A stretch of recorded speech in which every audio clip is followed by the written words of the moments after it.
이 영상을 시청하고 계신 분들께서는 학점은행제와 방통대, 사이버대를 두고 이 중 어떤 게 나에게 적합할지 적지 않은 고민이 되실 거라고 생각을 하는데요. 각 과정별로 진행되는 방식이 다르다 보니 선택하기 쉽지 않으실 것 같아요. 관련 정보에 대해서 아무리 찾아봐도 광고성 글만 가득하니 어떤 말을 들어야 할지 막막하실 수 있을 텐데요. 그래서 제가 학점은행제와 사이버대, 방통대에 각각 어떤 차이점이 있는지 정리해 드리려고 합니다. 온라인 교육과정에 대해서 알아보시는 분들 중 어떤 게 나와 적합할지 잘 모르겠는 분들이라면 영상 꼭 끝까지 시청해 주시길 바랍니다.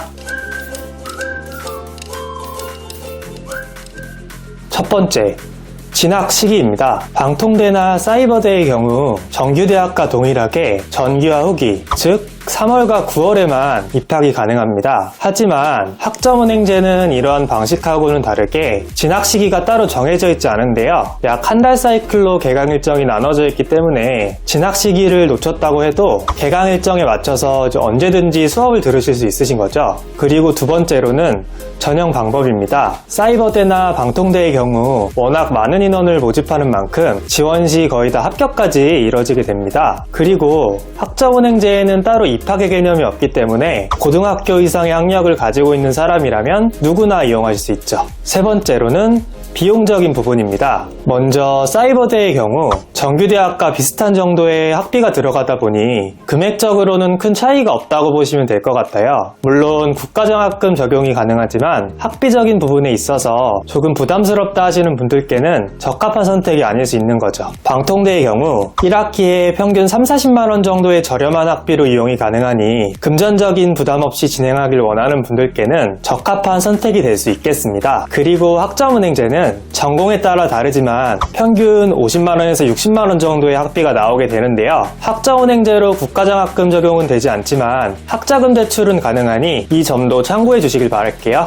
네 번째, 진행 방식에 있어서 차이가 있습니다. 사이버대와 방통대는 학기별로 나눠진 일정에 맞춰서 수업을 듣는 형식으로 진행이 되는데요. 그렇다 보니 여타 대학과정과 동일하게 졸업까지 짧게는 2년, 길게는 4년이라는 기간이 걸리게 되죠. 학점은행제는 학년제가 아닌 학점제로 구성이 되다 보니까 목표로 하는 학점만 전부 채워주게 되면 이와 동시에 학위 취득이 가능한 방식으로 이뤄집니다. 그렇다 보니 고졸자 기준 전문학사 평균 1년에서 1년 6개월, 4년제 졸업하기 취득까지 평균 1년 6개월에서 2년 만에도 가능하죠. 이렇게 기간 단축이 가능한 만큼 빠르게 자격증 취득이나 학력 개선이 필요한 상황이다. 이런 분들께는 학점은행제가 좀 적합한 상황이 될 수 있겠죠. 다섯 번째, 취득하시게 되는 졸업장에 약간의 차이가 있습니다. 학점은행제의 경우 땡땡 대학교 명의로 된 학위를 얻는 게 아니라 교육부 장관의 명의로 된 학점은행제 졸업 학위를 얻게 되는 거고요. 그 반면에 사이버대나 방통대는 대학교 총장 명의로 된 졸업장 발급이 가능하죠. 예를 들어서 경희사이버대학교의 경우 경희사이버대학교 총장 명의로 된 졸업장을 얻게 되는 겁니다. 이건 각자 적용되는 법이 다르기 때문인데요.